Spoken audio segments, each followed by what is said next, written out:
we get to enjoy.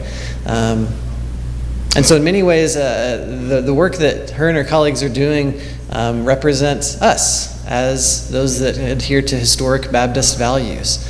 And so to get to hear from Amanda this morning is a very special thing. So I'm glad that each and every one of you are here. I'll go ahead and turn it over to Amanda without any more of my babbling. So thank you for being here. Thanks so much. So I'm just so pleased to be here this morning, and thank you, Michael, for accepting I kind of invited myself a little bit, I will confess, because this church has been a faithful supporter of the Baptist Joint Committee for Religious Liberty for many years. My predecessor, Brent Walker, I believe, was here in 2006. So for some of you who were here then, got to hear from Brent and hear about the work, and perhaps you have encountered our work before, and if you haven't, then I'm delighted to introduce you to what we do here this morning, and I'm going to leave some time for questions at the end of the presentation. I'd be pleased to answer any questions and, of course, visit with you all individually as well.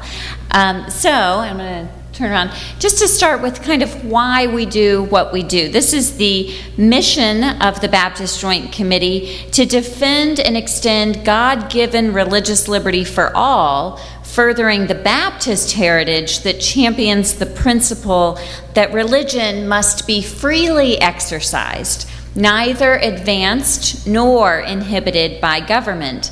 And so I've broken down our mission statement a little because I really think it tells a lot about who we are.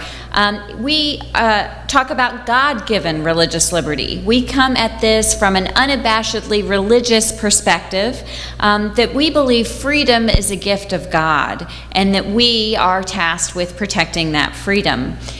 We protect religious liberty for all, not just for us, but for Methodists and Muslims, for Jehovah's Witnesses and Jews, for Anglicans and atheists.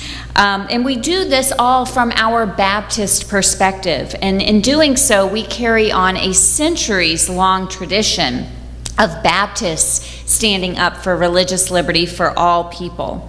We do this in the framework of our constitutional democracy, and specifically the freedom of religion as protected in the First Amendment's protections for free exercise of religion and no establishment of religion by government. So that gives you a sense of why we're doing what we do at all. This gives you a sense of who we are. A lot of people ask us, well, what kind of Baptist are you? Maybe you answer that question from time to time yourselves. Well, my answer is we're these 15 different kinds of Baptists. And people are often surprised by that. Those who don't know a Baptist polity as much as maybe some of us do, that there are lots of different kinds of Baptists, and we're pleased to be supported by 15 different types. 14 of them are denominational bodies, including the Cooperative Baptist Fellowship that I know that you all are associated with, as well as the Baptist General Convention of Texas, are two of our denominational partners. We're also supported by more than 200 churches from across the country, including this church, and for that I am very grateful.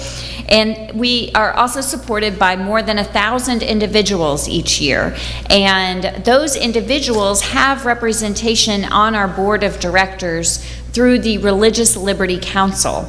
And in fact, just this past Friday, we had our Religious Liberty Council luncheon in Dallas as part of the Cooperative Baptist Fellowship's General Assembly. We had 600 of our supporters gathered in one room, and it was really an exciting time for us for the organization. We really leave feeling very buoyed and supported by all those individuals who support our work. Well, why do all these different, and by the way, the Baptist Joint Committee has been around for more than 80 years. At our beginning, we were a joint project. That's the Baptist Joint Committee, part of our name. We were a joint project 80 years ago of the Southern Baptist Convention, the American Baptist Churches, and the predominantly African American National Baptist Convention. And so I do think it's pretty remarkable that in the 1930s, that these three very different kinds of ways of being Baptist came together and wanted to set up a joint project to protect religious liberty. So why did those three groups and these 15 groups today, why do they care so much about religious liberty? And so I look at three different reasons that Baptist Christians support religious liberty for all. It's because of our theology, our experience, and what has come into our constitutional democracy. So first, theology. And when I talk about our theology, I'm going to start in the beginning, in the very first chapter of Genesis. And that's where we see freedom as an important theme start coming into our text in the Bible. It's in the way that God created human beings in God's image, male and female. And what's one of the first things that those first humans did? They disobeyed God. God could have created robots that were perfectly perfect in every way, and God did not do that. God created humans as free beings, free to say yes to God and free to say no to God, and all of the consequences that come with that, including, of course, being kicked out of the Garden of Eden. And that freedom that we find right at the beginning of our story we call soul freedom. So that's where we really start grounding our theology, our theological understanding of religious freedom is right there in the beginning. We also see it in the gospel, and we see it in Jesus' teaching about two kingdoms. You know, this is a theme that also comes through the Bible, that we are called to live both in God's kingdom and in our earthly kingdom at the same time. And Jesus articulated this tension in response to a trap that was laid by the Pharisees. And of course, you remember the Pharisees were religious purists, Jewish patriots who despised Roman rule. And this time they come in league with the Herodians. The Herodians were supported by the descendants of Herod, and they worked with the Romans. So these two opposing camps, those who worked with the Romans, those who were opposing them, they joined forces to try to trap Jesus, because Jesus was really threatening both of them at this point. And the topic of their trap was paying taxes. And so I think then, as now, it was pretty unpopular to pay your taxes. And so after some false flattery towards Jesus, they ask him a question that they're sure is going to trip him up. They say, "Is it lawful to pay taxes to the emperor or not?" And this is really a very cunning trap, because if he said, yes, it is lawful to pay taxes, then he'd ruin his credibility with the Jewish people. And if he said no, then the Romans could charge him with treason. But Jesus, aware of their malice, according to Matthew's gospel, had the perfect answer, and he made them give it to them. He asked for someone to bring him a coin, and he held it up and said, "Whose head is this?" And of course they said, "The emperor," right? Or Caesar. And here's the response he gives.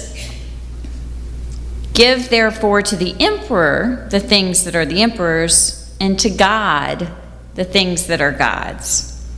And that evidently was really a showstopper, because the gospel says after hearing this, they were amazed and went away.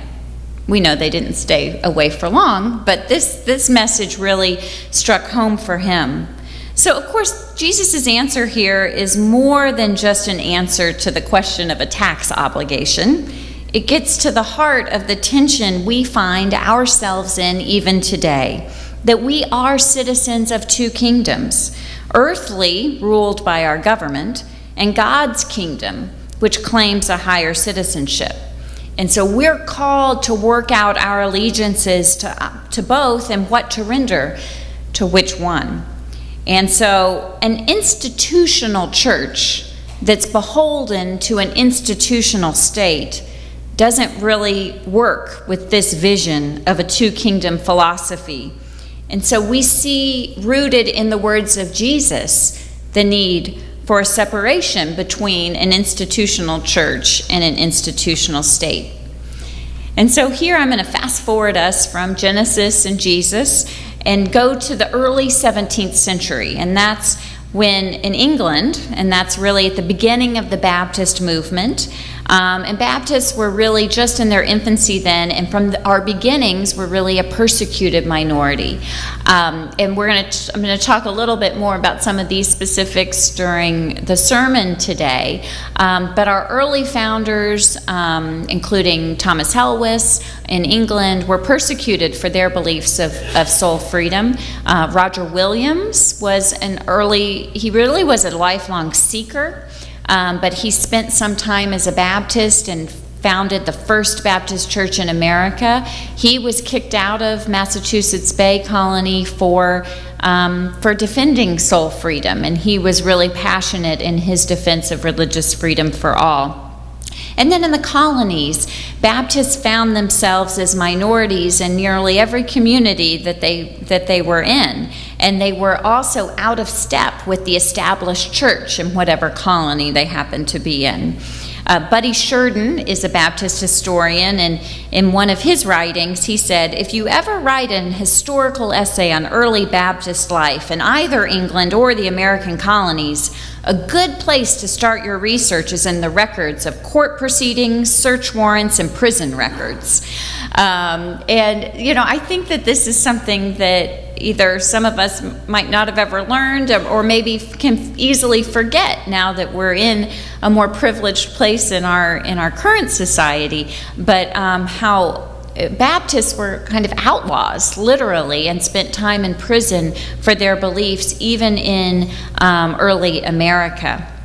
And it was especially the experience of the Virginia Baptists that had kind of an outsized role in the formation of our constitutional democracy. In Virginia, the established church was the Anglican Church, the Church of England, and there was a state tax that was required of all the colonists to pay to support the Church of England. You also had to actually register as a preacher and get a license to even preach if you were not Anglican there. And Baptists were dissenters. They believed there was no authority but God, and they were not going to apply to the civil authority to be able to preach, and so they were arrested. And I just recently, and within the last couple of weeks, went on a tour of historical sites in Virginia and learned much more deeply about this and really how prevalent this was. That if you were Baptist in Virginia in that time, then you were sure to have known someone who was jailed for their beliefs. This wasn't an isolated experience. And the early founders, including Thomas Jefferson and James Madison, they saw the plight of the Baptists, then it really bothered them. And Thomas Jefferson, along with James Madison, in 1786, passed the Virginia Statute protecting religious freedom. And Baptists in Virginia at that time organized thousands of signatures on petitions to help that statute go into effect. And one of their biggest causes at that time was ending the state support for religion. And so that idea of stopping having established church, not having citizens pay taxes to support their churches, that was very foundational to the formation of our country. And Baptists, particularly in Virginia, had a big role in making that change. And in fact, one of the stops on my recent tour in Virginia was right outside of Orange, Virginia, and there's a park called Leland-Madison Park, which commemorates the supposed meeting, and after hearing the historians, I believe this really happened. It was in 1787, a meeting between John Leland and James Madison. John Leland was a Virginia pastor, and in this meeting, John Leland promised that he would support James Madison for his election to the Constitutional Congress in exchange for James Madison's promise that in the Bill of Rights that would come after the passage of the Constitution that he would protect religious freedom. And we know what happened. James Madison was elected to that Constitutional Constitutional Congress, and indeed did protect religious freedom in the very first amendment to the Constitution, the very first 16 words to the First Amendment to the Constitution. And here are those words.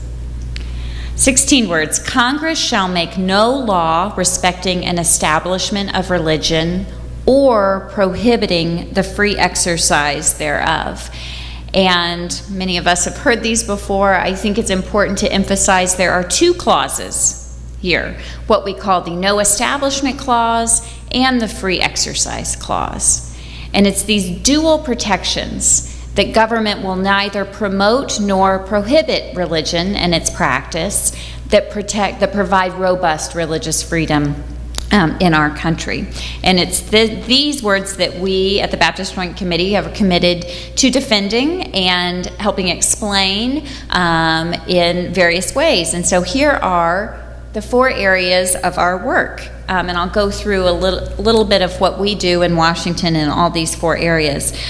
First, litigation. We do not actually, I am a lawyer by training, by the way, so we do not actually file court cases, but or sue people or represent clients. Our client is religious liberty, and for that reason we file what are called friend of the court or amicus briefs in courts all over the country.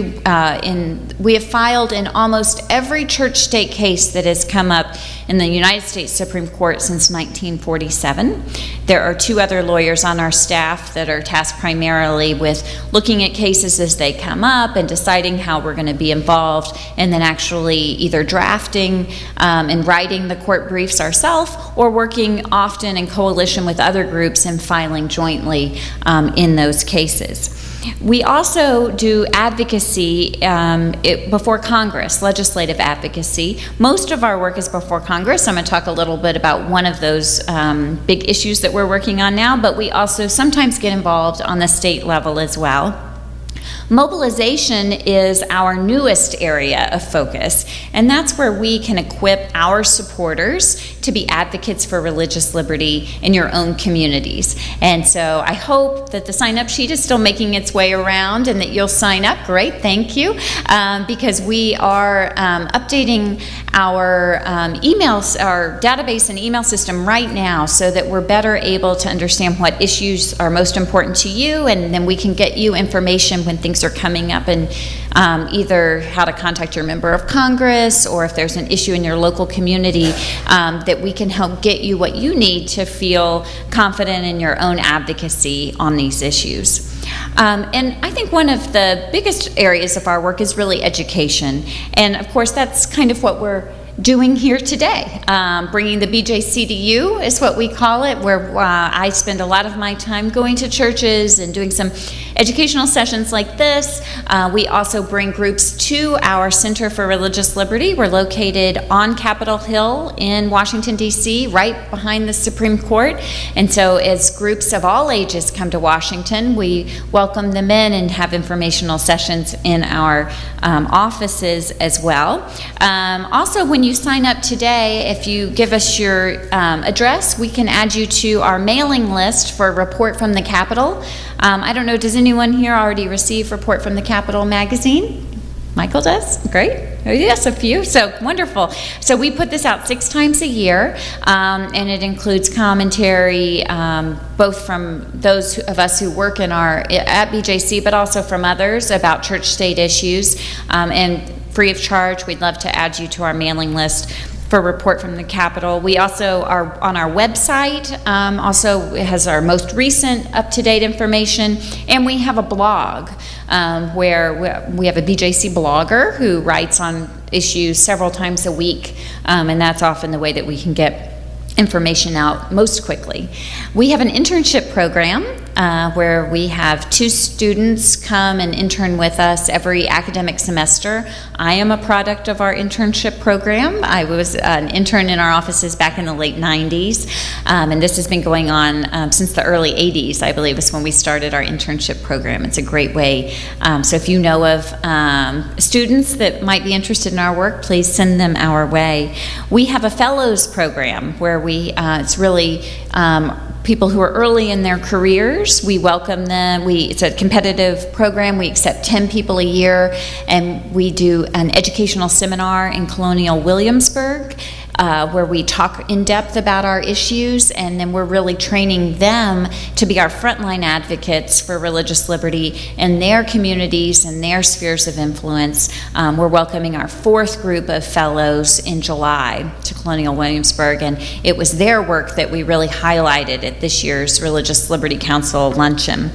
We also have an essay contest for high school juniors and seniors, and that topic will come out later this year, and we're about to announce our winner for this year, but it's a cash prize for college and a trip to Washington for the winner. The cash prizes are for the top 3 winners. We often have 500 to 600 applicants, so this is a great way for us to get the word about BJC. Anyone, you do not have to be a Baptist to enter or win the contest. In fact, over the past several years, our winners have not been Baptist. So it's a great way for us to educate others about our work as they look in depth into a particular topic and write about it. So I do want to talk a little bit about a particular some of our legislative work. Here are some examples of some coalition work that we have completed over the years, and most of what we do, we work with other groups in Washington. I do want to say the Baptist Joint Committee is the only denominationally based group that works only on religious liberty. From any religion, so that really makes us unique in our area of focus, and it's because Baptists have cared about this for so long. There are other groups that care a lot about religious liberty. Some of them are religious groups that include religious liberty as one of many other issues that they work on. And then there are secular groups as well that we work with. And so we work in coalition with them on passing legislation and have a long history of doing that. One of our most recent areas of focus has been on defending what's called the Johnson Amendment. And I wanted to talk a little bit about our work here on that today. And I will apologize from the first, because before we get into the context, I have to take us to the U.S. tax code. So I hope I can do this in a speedy way and not lose you along the way. So this is the provision of the U.S. tax code that applies to all 501c3 organizations. And so this includes almost all houses of worship, of course, but also charitable organizations and healthcare and educational organizations, our whole nonprofit sector that really provides so much support to our society at large. And in the provision of the tax code that applies to these organizations, 501c3s are special because not only are they not taxed, right? They're tax exempt, but also donors to 501c3 organizations, including this church, including Baptist Joint Committee, get a tax deduction for their gifts. And so in exchange for this, subsidy in some ways that these organizations are getting by not being taxed, and by that the donors are getting in the form of a tax deduction, there are certain requirements that the government has put on for these things. And one of them is that no one will profit, right, from the 501c3, that is not actually going to line the pockets of a shareholder like another corporation would. We also agree that we're not going to spend a substantial part of our time lobbying. Now, it's important to say we can lobby, we can advocate for our interests, but it can't be a substantial part of what we do. And then finally, we say we aren't going to spend any of our resources engaged in partisan campaign activity. The actual words of the statute are here, that we will not participate or intervene in any political campaign on behalf of or in opposition to any candidate for public office. And so it's this last part of the tax law that has come in recent days to go by the name the Johnson Amendment.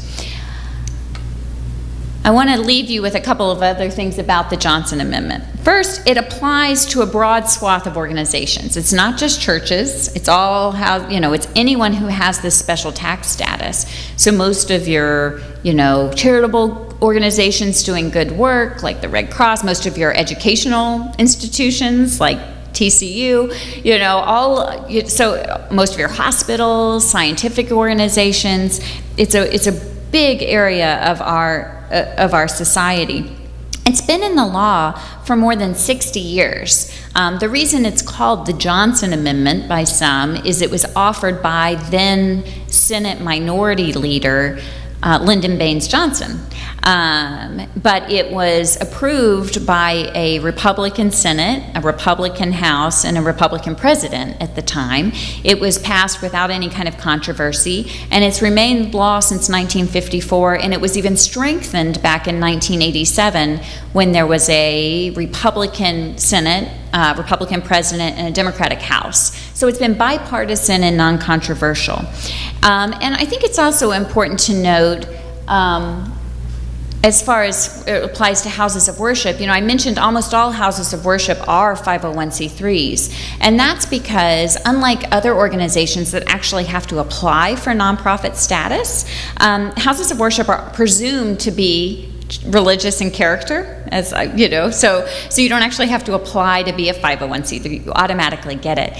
Another difference for churches, most 501c3s have to file what's called a Form 990 that actually provides some transparency to taxpayers about what that nonprofit's doing to make sure that there's no profit going to an individual and they're not spending a substantial part of their time lobbying, some of those other items that I mentioned. Churches and their auxiliaries do not have to file that form. So churches are have super protection in some ways under 501c3 law.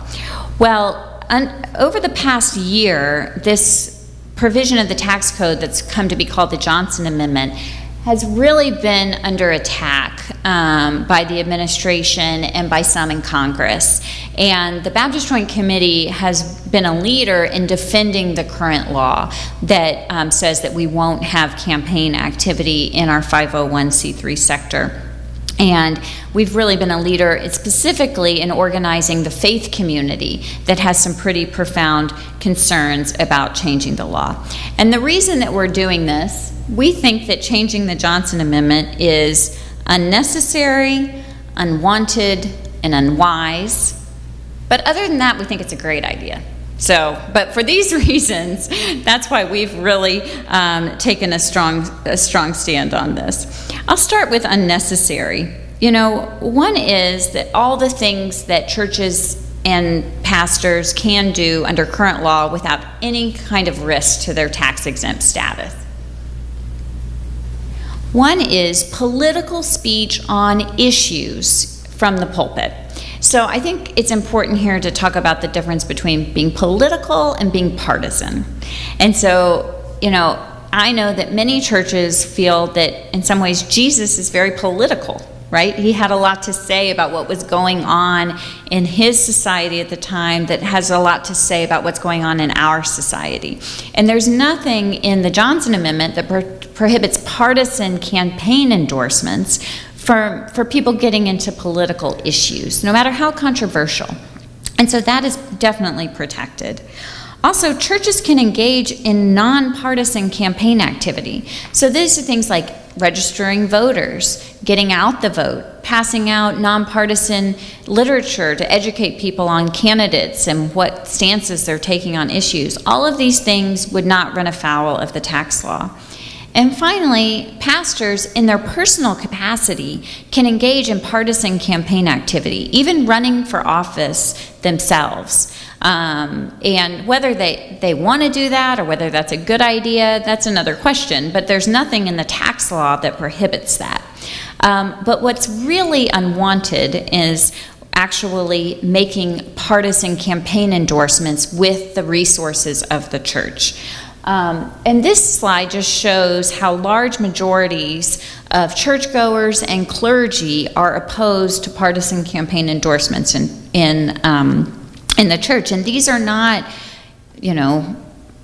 these are not liberal polls that I'm citing here. This is Lifeway research, which is, of course, supported by the Southern Baptist Convention.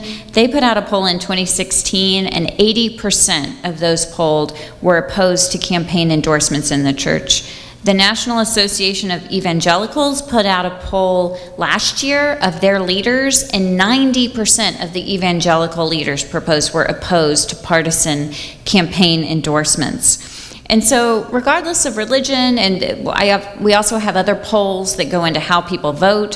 So people who voted for majorities of all voters, whether they voted for Trump or Clinton or consider themselves independent, majorities are all opposed to changing the law. And so why, right? And I'm sure if I opened it up at this point, you all would have a lot of reasons that you might give me. I want to talk about 6 reasons here that we've identified that a lot of people are opposed to changing the law. We're really worried about pressure coming in from candidates or campaigns that would really want the church to start doing political campaign endorsements. Some have said, well, if the laws change, that's okay. You don't have to do a campaign endorsement, but we think we'd see a lot of pressure coming from the outside. We also worry about divisions among the congregation. So I'm not going to ask everyone here who they voted for in the last election. And I'm not just talking about president or Congress, but city council, school board, you name it, every race on your ballot. I bet that not everyone's here's ballot matches up exactly. And if you have the church start doing endorsements, someone's going to be left out. Right? And someone's going to feel like they're an outsider in the church, and it's really going to reveal divisions among the congregation when you're called to be a church family and support each other and not see each other as who you voted for, right?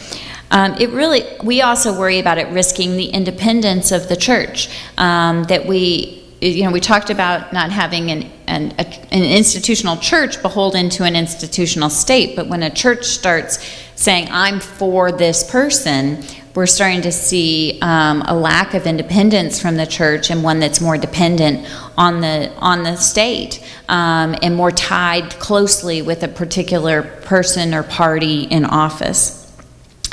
We also worry about, if this law were to change, how it would distract the church from its core mission.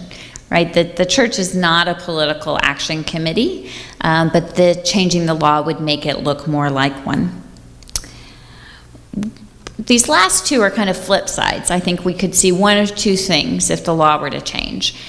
The way that the proposals to change the law are written, it's not like any political activity is okay. It says some political activity by churches and other 501c3s would be fine as long as it's a de minimis part of what you do, and that it's not substantial, or it's only an incremental increase in expenses. Well, who's going to determine what that de minimis is and whether it's incremental? The IRS. And how are they going to determine it? They're going to ask to see your books, and how much money are you spending on this, and let me see that sermon. And that is really concerning, this idea of entanglement of the IRS into the church's affairs. So that's one possibility.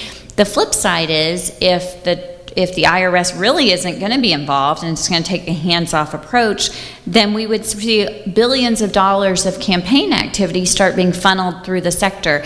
And that's because those donors would be getting a tax deduction for their political gift. So if, say, I could either give my political campaign donation to this PAC, or I could give it to this church, and they can both do political activity, but I get a tax deduction from the church, I'm going to start giving it to the church. And if there's a church that doesn't want my money, then maybe we can set up a, quote, church, and they can take my money and I can get a deduction, right? And so then that's really also going to sully the good name of real churches that are doing God's work in our world. And so we at the Baptist Joint Committee, for all these reasons and more, we have brought the faith community together to really defend current law. To date, we have 106 denominational organizations that have joined forces with us, denominational and religious organizations, to defend current law. So compare 106 to, on the other side, those who are actually actively out there pushing to change the law. It's an easy number to remember because it's 0.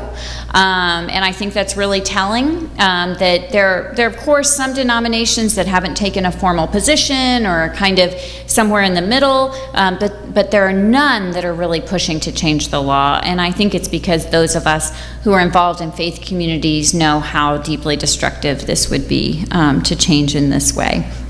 And so we also provided a way for individuals to get involved. And I wanted to be sure you all knew about this. It's online at faith-voices.org.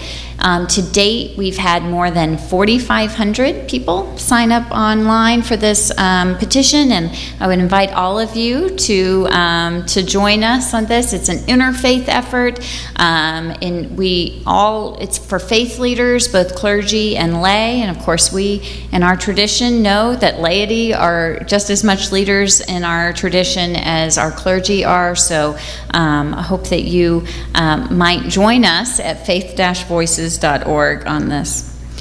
So we just have a few minutes left. I can't believe this has gone by so quickly. So I would love to open it up for some questions before we end. I was going to take a tour through some of our recent court cases, but I'll end on this note. This is a sketch from a Supreme Court argument that the BJC participated in. It's from last year, but for those, they do these sketches because for the lawyers that argue, this is really a highlight of their legal career, and so they'll buy these and frame them and put them in the legal office.